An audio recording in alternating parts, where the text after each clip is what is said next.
Greetings and welcome to the University of Minnesota Alumni Association's webinar series. My name is John Ruzek and I'm the Senior Director of Alumni Networks here at the Alumni Association and your host today. Thank you everyone who's taken time to join us live today, or maybe you're listening to the recording later on. We've had a lot of great interest in this How to Get Promoted webinar, and we'll get started in a few minutes after a couple announcemos and housekeeping items. Today's webinar is part of an ongoing free series offered by the University of Minnesota Alumni Association, where we have conversations with experts about career, life, and learning topics. And to date, we've reached over 8,500 day of attendees and over 21,000 YouTube views of this webinar series. Thank you so much for being part of this initiative and learning alongside with us. Initiatives like this webinar series are made possible in part by our Alumni Association members. Thank you. If you enjoy these webinars, if you enjoy any of the other events or virtual offerings that are offered by the Alumni Association, I encourage you to check out membership to help support our initiatives at umnalumni.org/membership. And one thing that we just rolled out free for all alumni, students, and faculty staff of the University of Minnesota is our Maroon and Gold Network, a new free online resource that helps accelerate student and alumni career development. So alumni, whether you're near or far, you can share your talent and career advice and expertise with fellow alumni and students. You pick the topics that you're willing to talk with others about. You can set the number of career advice requests you get from others per month. You can sync it with your LinkedIn. It's really easy. We have over 800 alumni and friends already in the system, from nearly 40 states in the union to 25 countries around the world. And so you can check that out at umnalumni.org/maroon and gold. And we have still some great upcoming webinars happening in April. Take note of that Side Hustles one on April 5th. That's been popular as far as signups and remains, so definitely check that out. And then also on April 19th, we have Dean Laura Bloomberg of the Humphrey School of Public Affairs talking about leading together, finding common ground in uncommon times. And so we're going to get some really good faculty insights that day as well. Just a couple of housekeeping items. Technically speaking, you've joined the presentation listening using your computer speaker system by default. If you'd prefer to listen over the telephone, just select telephone in the audio pane of your GoToWebinar panel and dial-in information is displayed. And if you're experiencing audio difficulties, close any unnecessary applications, maybe move over to a hardwired connection versus Wi-Fi. Our presenter today has included a handout that you can find on your GoToWebinar control panel under the handouts pane. I've saved both a Word and PDF version of that handout. And if for any reason you can't open it, I will be sending it out as well with the YouTube recording that will get loaded in about a day or two after this webinar airs. And after the presenters done with their presentation, we will be welcoming questions from the audience. And so if you do have questions, type them in the questions pane on your GoToWebinar control panel, and we definitely want to hear from you. So stick tight with us. And it is my pleasure to welcome back to the Alumni Webinar Series today's speaker, Hallie Crawford. About 2.5 years ago, she did a webinar with our association on overcoming the imposter syndrome, and you can check that out on our YouTube channel as well. If you missed that the first time, it's really a great topic. Hallie is a certified career coach, speaker, and author from Atlanta, whose company, HallieCrawford.com, helps people identify their ideal career path, navigate their career transition, and nurture their careers. Her team of coaches work with people of all ages, have clients worldwide, and have helped thousands of people achieve their career goals. She's been coaching since 2002 and has undergrad and graduate degrees from Vanderbilt and the University of Illinois at Chicago. And she served on the board of the Georgia Coach Association and has been featured in media, including CNN, Fox Business News, The Wall Street Journal, U.S. News and World Report, Kiplinger, and Forbes.com. She is a great follow both on Twitter and LinkedIn, so definitely follow her there. And it is my pleasure to welcome back Hallie. Welcome. Thank you. Thanks, John. You are so organized. I am incredibly impressed every time working with you. And thank you, everyone, for being here today. We greatly appreciate it. John, let me know if you cannot see my slides for any reason. I just want to make sure. All right. So, I'm giving you control right now. awesome. Okie dokie. All right. So we are going to talk, everyone, about how to get promoted in 2018 and beyond, even if your goal is a little bit later. There's still time to make it happen this year, but please know, obviously, this will go beyond this year as well. So I am Hallie Crawford, like John said. I'm a certified career coach, and I actually founded my business about 17 years ago. I know I sound and kind of look like I'm 12. I've got a little more gray hairs than the picture there. Not too many more, but a few more. But I'm actually 45 and I've been coaching and training for over 17 years. And the first thing I wanted to share with you all that, although it's been a long time since I've had my coaching business, we're very successful and I love what I do want you to know that I understand that doing something like asking for a promotion can feel or be intimidating for people. I totally get that.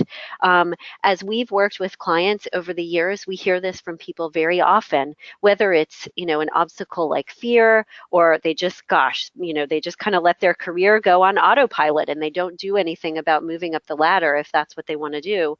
This happens way too often.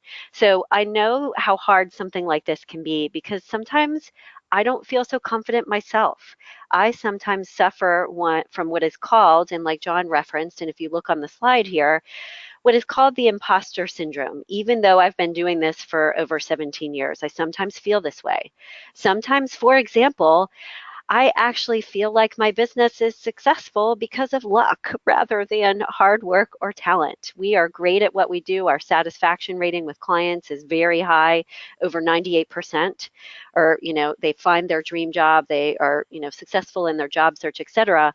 But still, even despite that, sometimes I have these doubts or fears that can creep in sometimes, and it can make me feel less confident and less willing or able to step out of my comfort zone to do something, like it may feel to you, asking for a promotion may feel kind of intimidating. So I want you to know first that I get it, and this is one of the obstacles that obviously we're going to talk about today, as well as I'm going to give you 10 tips to help you not just overcome those obstacles, the most common ones that we see, but also to get the promotion and ask for it, okay? So here's what we're going to discuss today. First of all, 3 common obstacles, the 3 most common ones that we see typically in our clients and how to overcome those. We're going to talk about 10 tips to get that next promotion for you. And I do, by the way, recommend, as it says on the slide here, everybody, that you perform these steps for the most part in the order that they're presented. You can wiggle them around a little bit, but for the most part, you want to stick with in the order they're presented. And then finally, we're going to talk quickly about 4 basic things to avoid to keep yourself in the running for the promotion, kind of bad habits that we want to make sure that you don't do. And if you would like, in addition to the YouTube video recording, if you would like a copy of this presentation, please don't hesitate to reach out to me, by the way, for the presentation or any of the tools that I mentioned today. I'd be happy to send that to you. Just email me at admin@halliecrawford.com. Happy to do that.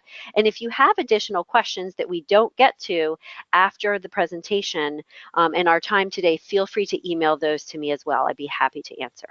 So this is our basic agenda. So first of all, why is it important to talk about the obstacles at the get-go here, okay?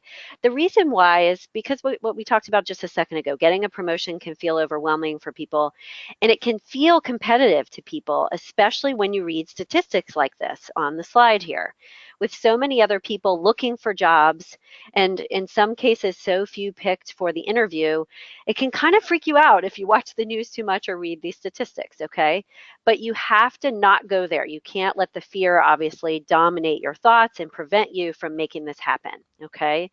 So you need to keep in mind that, take a look at the next slide, that the good news and the truth is that leaders are needed. If you look at these statistics here, okay, companies are in need of qualified and engaged, excited, enthusiastic professionals to take the lead in their companies and in their organizations to improve company performance, okay? So the talent is needed, people need to get these promotions, organizations need you to move up, okay? And by the way, I did want to just say this actually too. I wrote an article several years ago as well about, what if you don't actually want to climb the corporate ladder and you're happier kind of staying where you're at? In some cases for you all, these tips can still be relevant in those situations. If, for example, you want to move to a different organization as a way for you to move up and have that next challenge, instead of feeling like, gosh, I don't really want to climb the corporate ladder necessarily. What if I want to stay put or find my next challenge in a different way? You can use these tips for that purpose as well. Okay, so let's talk about the 3 most common obstacles that at least we find with our clients. You all may have other ones, and that's totally fine, but we're going to discuss these for the moment, and we will get to this poll in just a second here, John. I'll cue you when it's time for that, please. So first of all, the reason why we talk about this first is you have to understand what holds you back in order to overcome these fears or issues, in order to move forward, right? We always tell our clients, hey, it's all well and good if we give you all the tools for your job search, or we help you identify the right career direction for you once and for all and you figured it out. But if you don't go make it happen because you let things get in the way, then we've wasted our time and yours. So we always talk with our clients about the obstacles right up front, because we don't want to waste that time, doing the other steps if they're not going to be able to go make it happen. So before you work on the steps that I'm going to give you here today, I want you to do a quick gut check, everybody, and get your pen and paper out for me, please. And think about which one of these obstacles on the slide applies to you, or write down if it's a different one. So write down which ones apply to you in order of the largest or most difficult obstacle, or the biggest barrier, to the least. And then write down any other issue that might be coming up for you that has prevented you from asking for that promotion. Okay? We've got on the slide here, is it unclear direction? Like, are you not really sure if you want to stay put or if you want to move on, and so you just haven't done anything about it? Is it the second piece, the lack of confidence, or what we call the imposter syndrome? Do you feel like, gosh, I don't deserve it. I'm not good enough for this. I'm not sure I can do the job. Or is it flat out procrastination? I'm raising my hand over here because I tend to procrastinate sometimes. I might feel like, gosh, I'm not ready. Life gets in the way. My 10-year-old son is really, really active. And sometimes, he gets hurt at school or he's sick or, whatever it is. So sometimes we just flat out procrastinate, or we don't make this a priority. Okay. So please take a moment to write that down. And what I want to tell you before we get the poll pulled up here is, you need to, once you identify what your obstacles are, you need to get help with them. You need to either get coached on those or talk to a friend or family member, talk to me, whatever it is, get some advice about how to handle this. Get into action about it, okay? So for example, with unclear direction, the first one, we help our clients using our ideal career model understand if they're in the right fit, and if they're not, what is the right one. So whether it's buying a book, asking me for our career model, whatever it is, that's how you do that. There are tools out there to help you get the direction. With the imposter syndrome, just by the way, affirmations can help with this. Pushing the negative thoughts away or talking back to those, like becoming more of the observer of whatever your lack of confidence issues are, or those fears, whatever's going on for you. If you can start to observe those a little bit more, rather than being its victim, so to speak, and kind of step outside of those to manage them better, that will help with the second one.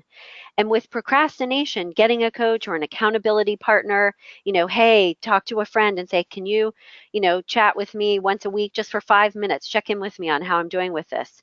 And evaluating your schedule to create the time to make this happen.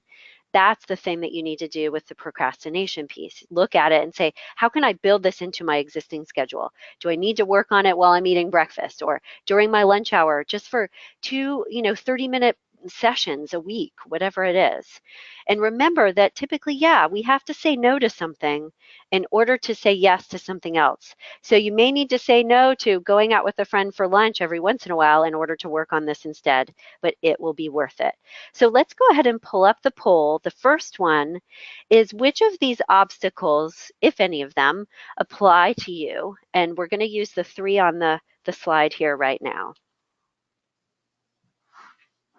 All right, folks, we'll give it about 15 seconds for people to fill out their responses.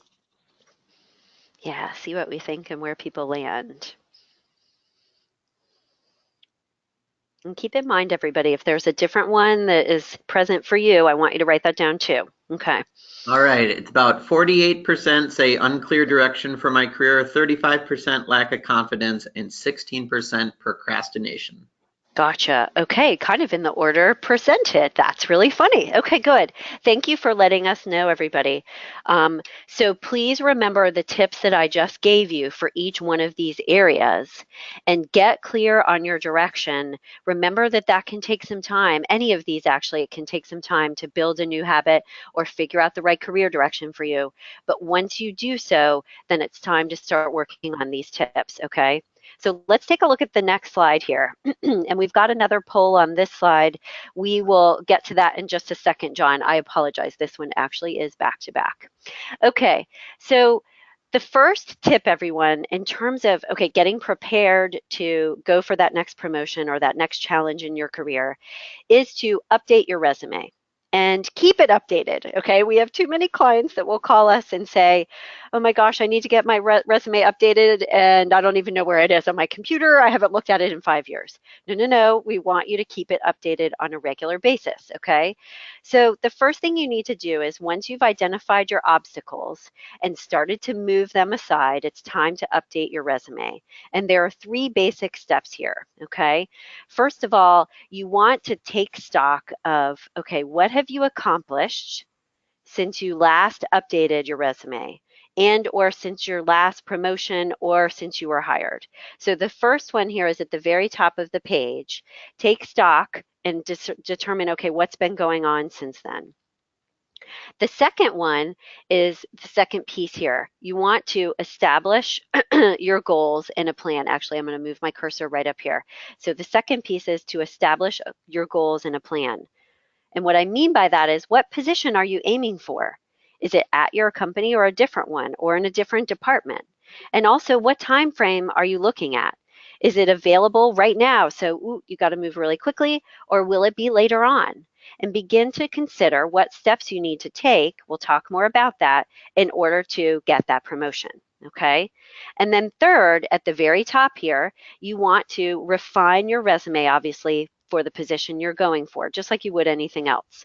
One quick tip about your resume, everybody. We recommend saving a master copy of your resume that has everything on it that you don't touch and wiggle with or move things around, okay? Has everything on it. And you create each of your tailored resumes from this master version. So there's a master version with everything on it, and you copy and paste things from that to create updated new resumes. It's better than doing like, oh, okay, I don't remember what was what on this resume and what I put on this other one. That will help you stay more organized. And also remember, once you create your resume and update it, you want to create a PDF of it to send it to people. And actually a PDF and a text version of it to place on job boards if needed that has no formatting. People always say, well, I copied and pasted it and it looks really bad and I had to rework it online. So a PDF version is ideal for emailing it or uploading it as an attachment, because then the formatting in Word won't get messed up and it'll still look good. And then the text plain version is if you have to copy and paste it into like an online job application. Okay, and here's the deal, everyone, and then we'll talk about what's on the slide a little bit more here. But as you're updating your resume, make sure you have a professional profile or summary statement at the top explaining why you're qualified for the job. We personally do not like objective statements. We kind of think they know what your objective, their job, right? So we prefer a professional profile at the top. Make sure that you add transferable skills if needed to fill any gaps that you may not have for the promotion or that next job. Transferable skills can fill in those gaps. Here's how I've done or utilized this skill just in a different way, okay? And by the way, it's okay to add some things in that are like volunteer experience or freelance work if needed to fill in some possible gaps. But remember too, obviously, that specific relevant experience would always trump that, okay? And we're going to talk about all that more in a few minutes. So take a look at this slide again, everyone. You want to obviously update your resume to reflect your accomplishments to date, okay? You want to identify your goals, what position, where is it that you're going for, what's the timeline, and personalize it for the position that you want, like we said, in the master copy of the resume, okay? PDF and text version. And finally, what we recommend in terms of keeping it updated is you want to keep it updated every 6 months, okay? Um, Ideally, because then that's, your accomplishments and everything else is going to be fresh in your mind. So let's go ahead and do this poll, John, the second one. How many people on the call today keep their resume up to date? And what we mean by that is, give or take every 6 months. Doesn't have to be exact, but close enough. All right. Yeah, this one's pretty close. 55% say yes, I keep it up to date, and 45% say no, I do not keep it up to date. And I'll admit, folks, I'm probably in the camp where I'm not keeping it up to date, and so I need to be following some of this advice as well. Yes. Okay, good. So, John, that's on your homework list. Write it down.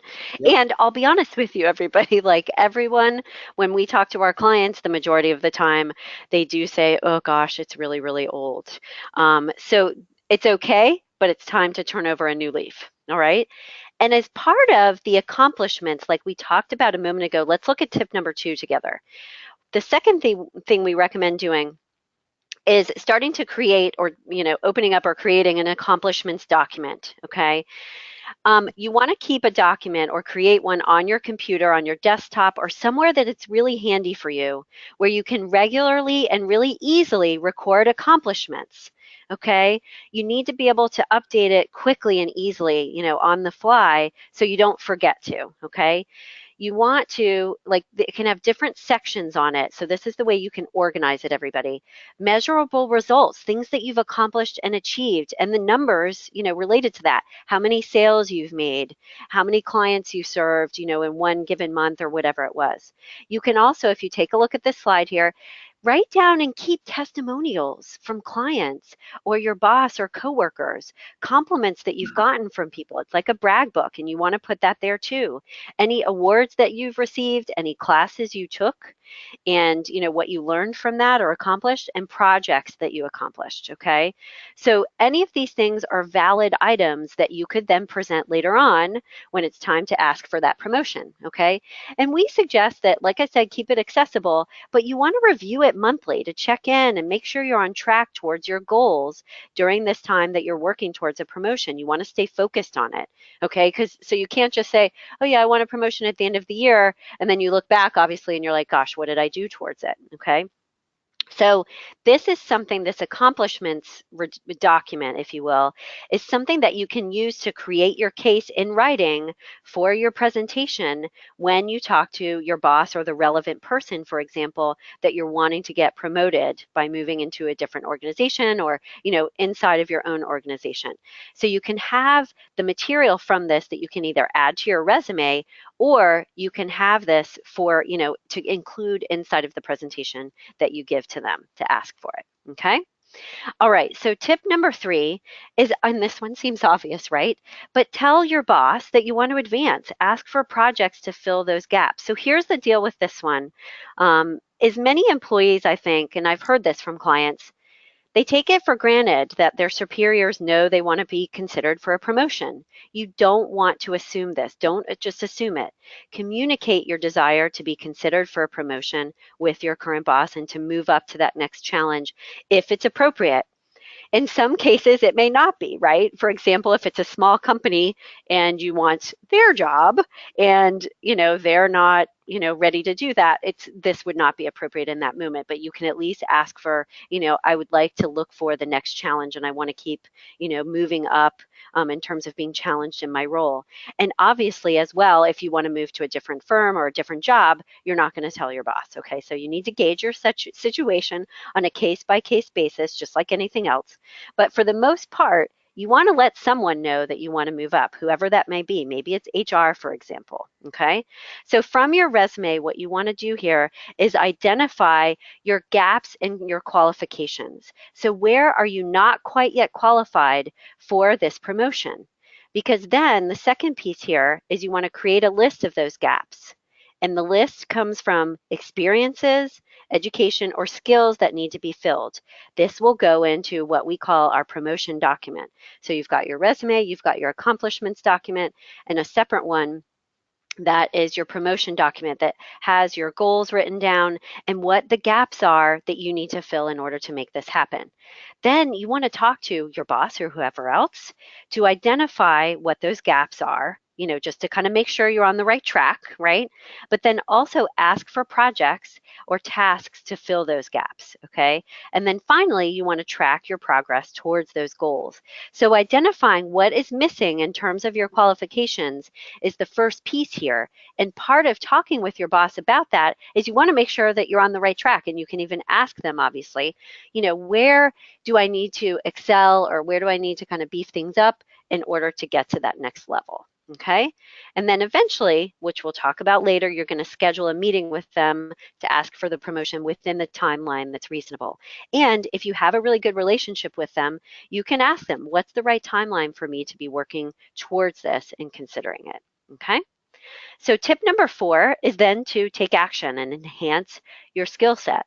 So you may be great at your, current position and a pro, but don't take for granted that you will be a pro at the next position you're hoping to get. Like we talked about on the previous slide, identifying those gaps. You need to make sure that you're clear about those. Your skill set may or may not automatically transfer to the skill set needed for the position above you. So take the time also to analyze the job description of the job that you want before you ask for that promotion, obviously, and determine if you're truly qualified, and be honest with yourself about where you are and where you're not. Then the next step here on the slide here is to consider coursework, for example, to enhance your qualifications. You can ask your boss or coworkers or, a mentor or, people that you know at a different company, both within your same industry. Get some ideas through networking for different classes that you could take to enhance your skill set. There's so many great courses online now from, for example, lynda.com, coursera.com. You could look for industry specific courses online as well. One of the, I don't know if they have these in all cities, but some classes that we've heard about from our clients recently is coursework through the General Assembly. They do have them here in Atlanta. I know they do in LA, and I believe in New York as well. But for those of you, and probably just larger cities, I think that's where they are right now, it's called General Assembly, and they do have some great professional development classes. So you can check that out. And also check out coursework from your alma mater, right? And John didn't pay me to say this. I tell this to everyone, is check those things out as well, whether it's online or in person. So there are ways to obviously enhance your skill set. You can check out certification programs. Sometimes people will say, gosh, I'm not ready to go back to school. Like I'm not going to go get another undergraduate degree or master's or whatever.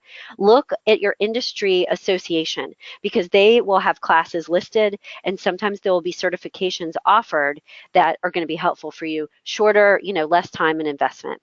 Local college courses, you can research, local community college, those kinds of things. Those are a possibility as well. And what we recommend in order to identify how to fill these gaps or get some ideas is you can research the LinkedIn profiles of those people who are already in the positions that you want to be in.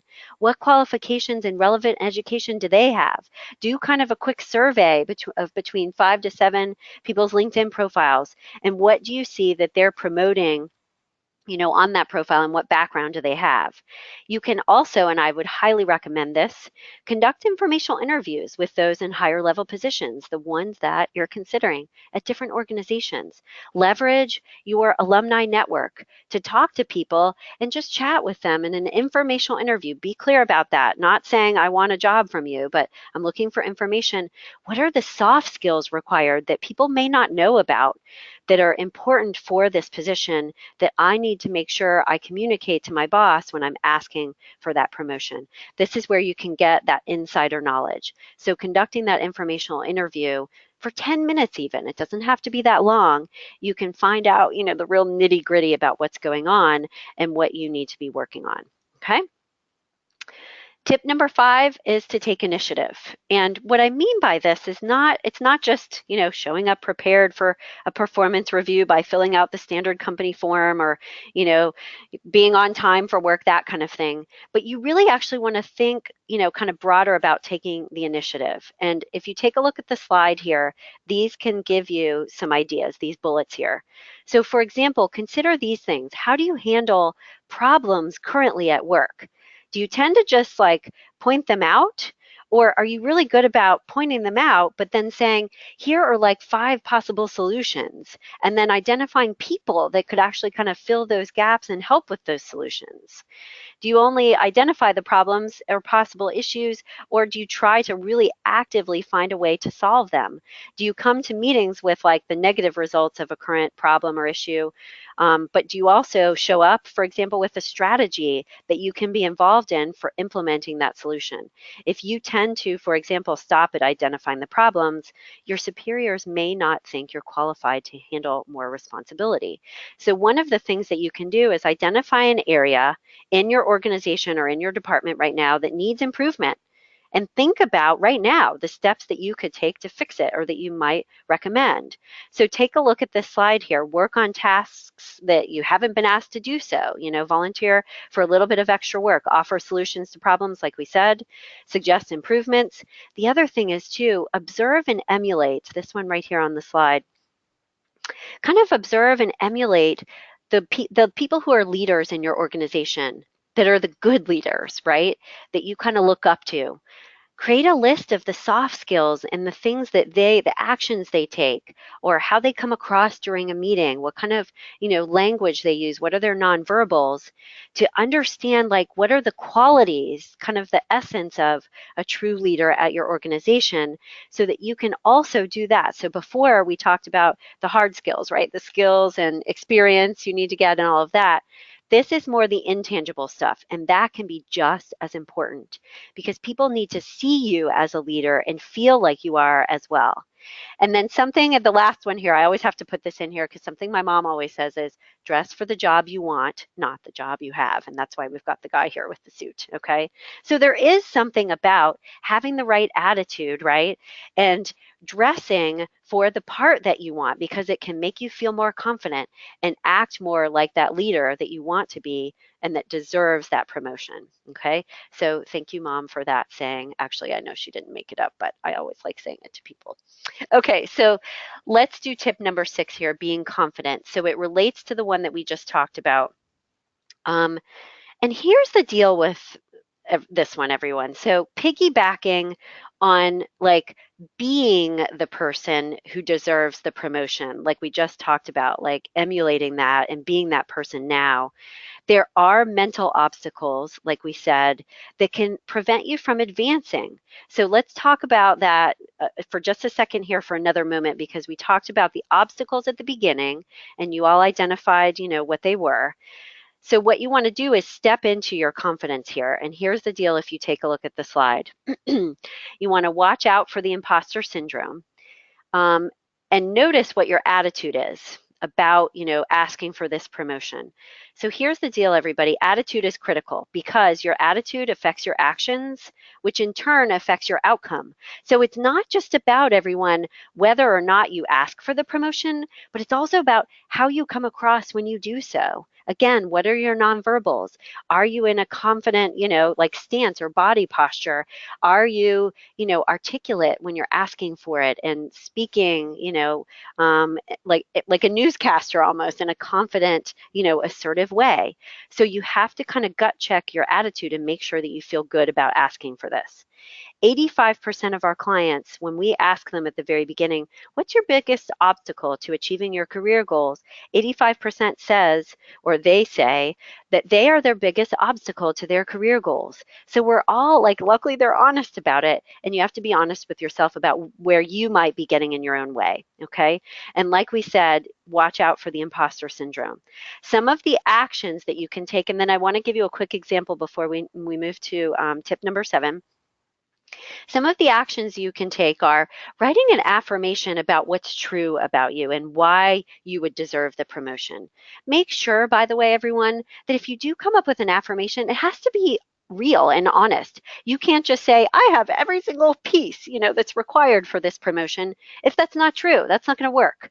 So you have to be honest about it. And you could say, for example, I know I have the ability and the majority of the skill set to get this promotion. I will work on the rest and make it happen. So when you write an affirmation, make sure that it's true and honest. The second piece is notice your body language. How are you coming across in meetings, that you're currently in right now? Are you confident? Are you prepared? Are you speaking up? Are you asking questions? Check out, how you're coming across body language wise and verbally as well. And then also another thing that you can do to help boost your confidence is come up with a list of past accomplishments and write all of those down. We've had our clients do that, and it's really helpful for them. And by the way, let me just say one other thing actually about body language here in terms of actions. It's really funny because when we'll work with clients about their confidence and increasing it, and I tell them, get into like a more confident body posture, whether it's sitting up straight or standing up or your hands on the table or off the table. Learn for you what your kind of confident stance is, everybody, because that will help you just come across more confident in meetings and talking with people just in general. So find like that body posture for you that makes you feel good and like really solid in your gut, that you've tapped into your inner confidence, okay? Quick example here. Is, and it relates to actually the imposter syndrome. If any of you feel like you're not qualified to ask for this quite yet, although you actually are, or you feel like you don't deserve a promotion. We had a client several years ago at Home Depot who actually, and I didn't learn this till later on in the coaching, she didn't have a college degree. She had advanced to very high up in the organization without it. But because of that, for her, she felt like, gosh, it was just luck. And, it wasn't based on her own effort and skills. Like she'd been given a break and her bosses just liked her, so they kept promoting her. So we gut checked her obstacles and said, you know what, this is not accurate. It's not true. And once she got over that, she had stayed in the same position for years at Home Depot. And once she started to work through the tips that we're talking about today, but especially get over that obstacle kind of from the get-go, she just took off. And now she got a huge promotion for a job at Sears. It was such a big deal for her. Her family, they lived in Atlanta at the time. She moved her family up to Chicago because that job was such a big promotion and a big deal for her. So please know that these obstacles are huge. And sometimes it's half the battle. It's just getting over it in order to make it happen. Okay? So let's talk about tip number 7, be a leader. In addition to taking initiative, you want to show that you can be a leader. You may have a strong work ethic and, like we said, you may have a lot of good things going for you, but that isn't always enough to get a promotion. Superiors look for people who show leadership potential to advance them, obviously, within an organization. So one of the things you want to write down here, everybody, is ask yourself if you are truly being a leader in your current job. Even if you're not in a high up, level position, are you being a leader within that position? So here are some things that you need to do and start doing in order to show that you deserve and can handle the promotion. Are you a person in your current job that helps motivate others, motivate your teammates? Do you take a leadership role in meetings or in your team, even if you're not assigned to? Do you take a leadership role and take the initiative, and try to get things organized and get things going? You need to be able to show that you can handle conflict effectively, okay, because that's a big deal within a leadership position. And you want to finally, kind of with all of these, you want to develop your emotional intelligence. This is a great book to read and start to think about, okay, where am I at on my emotional intelligence scale, and what do I need to beef up in order to show that I'm a leader? And I want to show you this next slide here, everybody, for the top 7 qualities that employers look for. So when an employer is looking to hire someone or promote them, if you take a look at the top of the slide here, in addition to 3 C's, do they have contacts? Do they have credibility? What's their reputation? And obviously, are they competent? The other things down here are intelligence, leadership ability, integrity. Are they liked and likable? Again, the competence here is really important too, but do they have, do they have courage and like inner strength in order to accomplish their goals, and that persistence, right? Persistence is a huge one. So this comes from this website, everybody, just kind of FYI here, but these are the top 7 qualities that employers look for. And notice that they're leadership qualities. They're those soft skills that you need to be able to demonstrate as well. This is one way to help you identify where you are in terms of your leadership skills, okay? These are top 10 leadership skills that leaders need to have in some way, shape, or form.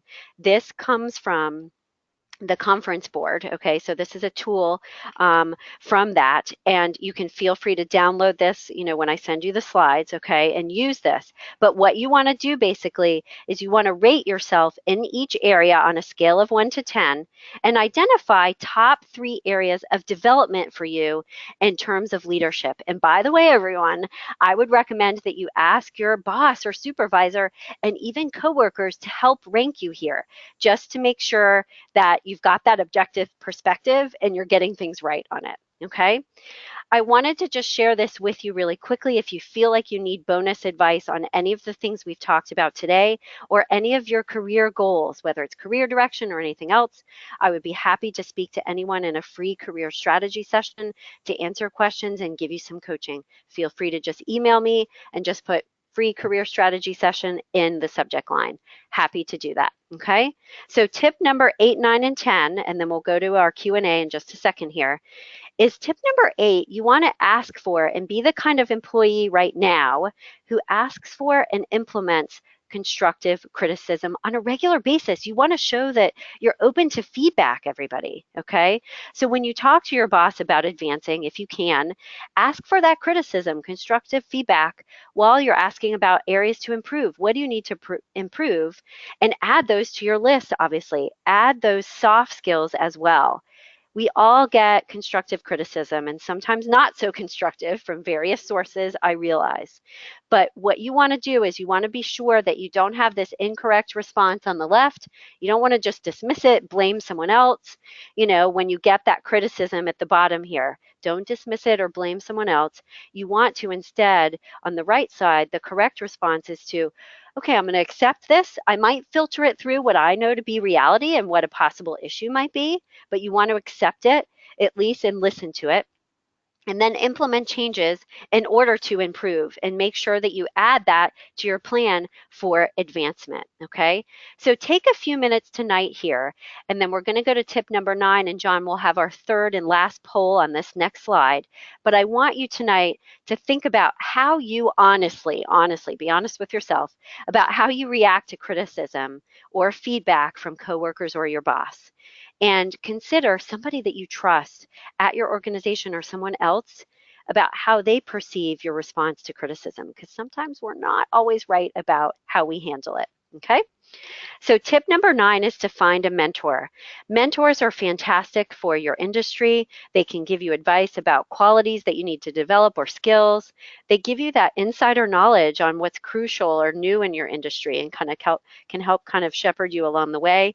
And they can give you a really good opinion, industry-specific opinion on your career progress. So we really like mentors as a possible, resource for you. So John, if we could do this last and third poll here, how many people actually have a mentor? That would be great. And then we'll keep moving. And I have to drink water. I know I say a lot on these. I go fast. All right, we'll give it a couple seconds here.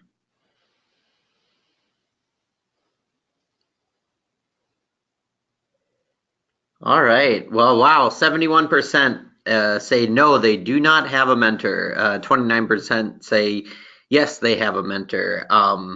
So yeah, definitely a need there, and I'll put in a shameless plug. While it's not like a formal mentoring tool, do check out that Maroon and Gold network, where we have 800 alumni and faculty staff who've signed up to share career advice with folks. So it can maybe be the first step as far as either an informational interview or a possible mentor relationship down the road. Love it. Perfect. I want you to say that. That's perfect. So remember, everyone, for those of you who don't have a mentor, it doesn't have to be totally formal either. It could be someone that you look up to and you have lunch with, twice a year or whatever it is. Don't always feel like it has to be like a formal program, either through your organization or outside of it. Even just, a close friend or colleague from a previous, organization can be good, but finding a mentor, very big deal. It can help you enormously. Okay. So the final thing you want to do in terms of tip number 10 is to prep and conduct the meeting to ask for that promotion, right? So we've got over here on the left here, preparing, updating your resume, reviewing your accomplishments, come up with or create a brag book for yourself to find out, or sorry, I should say, to put in there, okay, these are the things that are important for me to articulate during the course of the promotion meeting. Conduct your salary research to make sure that you know what you should be asking for. And remember, at the meeting, you want to be really confident, you want to present your case, and you want to give a presentation, okay? Come in with a quick PowerPoint deck that you can show them and share to present your case. And the next steps, obviously, once you set up the meeting, is you want to ask for the promotion. And one thing just here on the far right here, if it can't be immediate and your boss says, no, not quite yet, what is the time frame? Ask what the probability is and what a time frame could be. Hold their feet to the fire. Don't just let it go. Okay? And like I said at the beginning, our last quick thing here, 4 things to avoid. These are obvious, so I'm not going to spend a lot of time on them, but you want to avoid these 4 things in order to show and demonstrate that you're worthy of a promotion and can be a leader, okay? Don't do Facebook a bunch at work, be too negative, obviously dishonest and cheating, not good, and be reliable on a consistent basis. Okay, so here is what we covered today: the obstacles, the 10 tips, the 4 basics to avoid. And I want to just leave you guys with 2 action steps. Actually, let me go to this next slide here.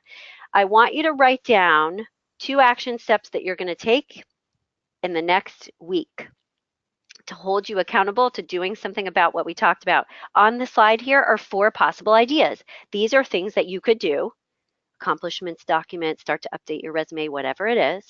So I want you all right now, please, to get out your pen and write these down. And while you're writing, and also we're going to move to Q&A right now as well, I also want to leave you for just this moment before we get to Q&A with this quote, because this is the quote, everyone. I use this with all of my presentations. This is the quote that has always gotten me through when I need to step out of my comfort zone and take a risk and do something that's a little bit scary. The greatest risk in life is not taking one, everybody. Remember, without risk, there's no reward, okay? All right, so John, let's go ahead and move to the Q&A part, and I can go to just a minute or 2 before the top of the hour.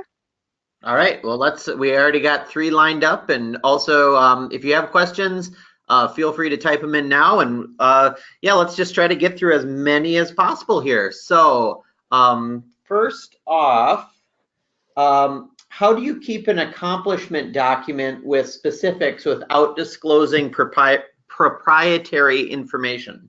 Oh, great question. So what you want to do is, I think it's okay because the accomplishments document for yourself is just more of a brain dump.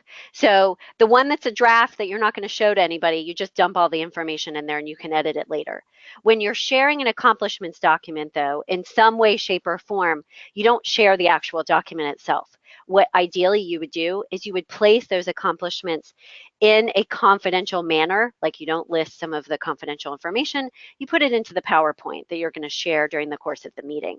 And you just take out the information that's confidential that should not be shared. I think that answers. John, feel free to dive in if you've got more. All right. Another question from a listener today. Recent research is showing that the 7 qualities employers look for appear to be different based on gender. Any tips for women? So the one, John, make sure I've got it right. So the tips that I shared seemed more male, specific. No, or as I'm interpreting it, the person online is just saying that maybe she's read some things where not so much the ones that you shared, but that there might be some difference as far as the qualities people look at based on gender. So maybe Yeah. the question is, from your opinion, does that vary between gender at all? Yes, yes. Okay, good question. um, I think it does a little bit, but honestly, not that much. Employers are looking for those qualities kind of regardless. What I would say I find instead is that unfortunately, my female clients more often than not than the male clients are more hesitant about asking for the raise or the promotion, or they feel less confident about it. So I don't think the qualities vary necessarily. It's more about the obstacles that tend to be more gender specific, if that makes sense. Okay. Okay. Here's another question. Assuming you are new with a company, what is the right time to think and maybe push forward a promotion in that company? So the questioner is somebody who's new to an organization. Is there a timeline, or what's been your experience? Yeah, no, great question. Excuse me. So ideally, like when you first got the job, you asked the question, or they might have referenced, what is kind of the typical timeline for people being promoted, right? But if that didn't happen for any reason, what I would do is when you have your next review, so you're at your annual review, this is something that should be discussed. So, things are going well. I think they are. And obviously, and, what are the next steps for me? So at your next promotion, at your next performance review, whenever that is, it's not that you're going to go in there saying, oh, I want a promotion today, but I would ease into the conversation and say, I think things are going well. What are the next steps and what should I be expecting or, looking at in terms of career progression and timeline for that at this organization? Because I'm excited and I want to be here. So you Hmm. can say something and approach it that way. Thank you. Here's another good one. What if you have done all the things covered in the presentation and your boss says they agree and would like to promote you and that they just need to put in the request to HR, but then they procrastinate? I've tried to ask for a specific deadline, but the boss resists. Why could this be? Great question, because I was going to say ask for a deadline. So, what I might do next, if you've already done this and asked for a deadline, I might, try to sit down with them and have a heart to heart and say, kind of probe a little bit for why the procrastinating might be happening and invite them to be honest with you about what's going on.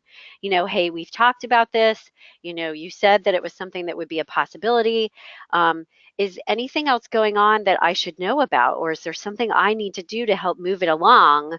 Because, I just kind of wanted to know what might be going on behind the scenes. Just Mhm. be direct and honest about and ask what's going on and say, please be honest with me. I'm totally open to that. Invite them to tell you what's up. Okay. Another participant today says there seems to be a growing amount of age discrimination where companies are looking at youth for fresh ideas. How can we, I'm assuming the maybe the older candidate Hmm. or person within the company, how can they sell their wisdom? Oh, great question. So what you want to explain to them and sell is say, like, look, I can hit the ground running. Show that actually also your experience and expertise is valuable because you don't need a lot of training. You have a lot of connections in the industry and you can leverage them. That you don't need to be kind of babysat, like not, and I'm not saying anything rude about the younger generation, but that you can work independently. You don't need a lot of guidance. And that the wisdom is life wisdom, not just, career wisdom, that you have solid decision making skills as well. On the other side of it, what you can do too is you need to brush up on those skills and those things that the younger people might have in spades and you don't have quite yet. So figure out what needs to happen on social media if that's part of, what's important to the organization. So on the one hand, promote what you do have, but on the other, identify if there's stuff you need to improve. All right, we still got a few more questions here, so we'll use the next 5 minutes to try to get to as many as possible. How do you differentiate from your peers who may also be looking at the promotion? Many times you don't know who you're in competition with and are working or limited by opportunities offered by the job. So I guess the root of it is, how do you differentiate from those peers who might also be looking at the promotion? Sure. Identify, even if you don't know who they are, who the competition is, identify and try to understand from what you can tell competition even outside of your organization. And like in general, people who are in your role, in your type of organization, what are the soft skills that you have that are different? Do you really shine in, managing your team members in terms of like understanding what their strengths are and putting people in the right role or asking them for the right things? Or are you really good at like motivating others? Like dig underneath what your soft skills are that may help you stand out from the crowd, because those are typically the places that you can stand out more. Like I'm really great at assembling, the perfect diverse team in order to work on projects. Or gosh, I'm great with numbers and all of my projects are always under budget, by this amount or whatever it is. So just get really nitty gritty and kind of nitpicky about what those soft skills might be. All right, thank you. Any tips or materials you'd suggest for the interview process, specifically how to stay confident and calm? Oh, that's a great question. How to stay confident and calm during the interview process. Well, honestly, a book that is called, and I'm just looking at my shelf here, one second, How to sorry, the book is called Answers to the Top 20 Interview Questions. That's one of the best books, honestly, that I find, because it not only it helps you answer the top 20 interview questions, obviously, but be more prepared in order to be calmer about how you're answering things. Because what happens to people is they get hit by, a question that they're not prepared for, or that they don't fully understand what they bring to the table.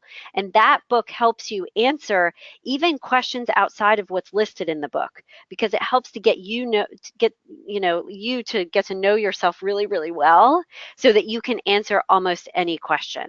So it's called Answers to the Top 20 Interview Questions. That's one that I think is really, really good.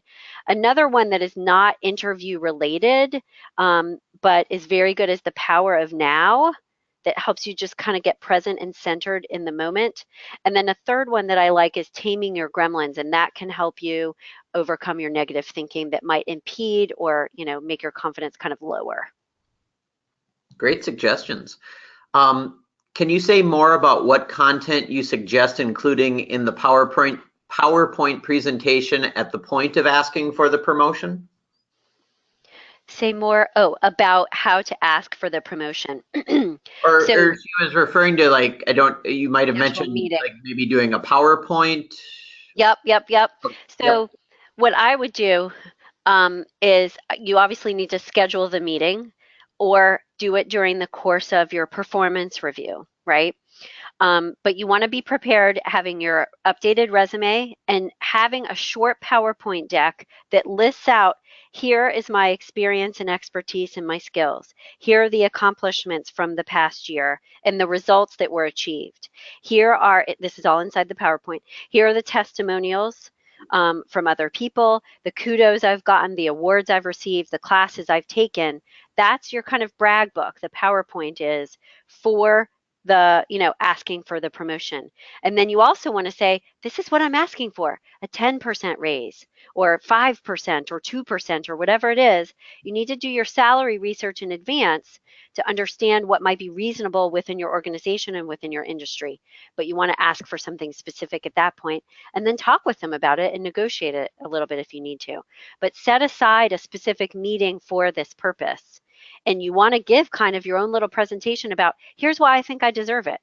And just kind of, get into it and then ask them for direct, specific feedback about what they think, as well as a deadline about when it might be able to happen. Great question. All right, Hallie, thank you so much for your time. We had a few more questions, but as people can see on the slide, if you want to get in touch with her to ask anything else, the information is there. I want to make sure that you get out on time as well, but just want to say thank you so much again for sharing your time and career expertise with our audience today. Anytime, no problem. Thank you so much for your time today, everybody. I really appreciate it. All right. Thanks, Hallie. All right, everyone, I'm going to switch back to my PowerPoint. Thank you again to everyone who's taken time to join us today. We have more great webinars coming up throughout April, so definitely check those out as well. And thank you to our members and all alumni. Again, our Alumni Association, we serve all alumni. The support of our members helps make our work possible. So if you're interested in taking part in our events or supporting us through membership, just go to umnalumni.org. You can find all our activities there, and then umnalumni.org/membership as far as if you're looking as far as membership. But if you're in Minnesota, get out there, enjoy the day. I hear it's 50 degrees out. Hope everyone's doing well, whether you're near or far. Thank you so much for taking time to join us today, and we'll see you next time.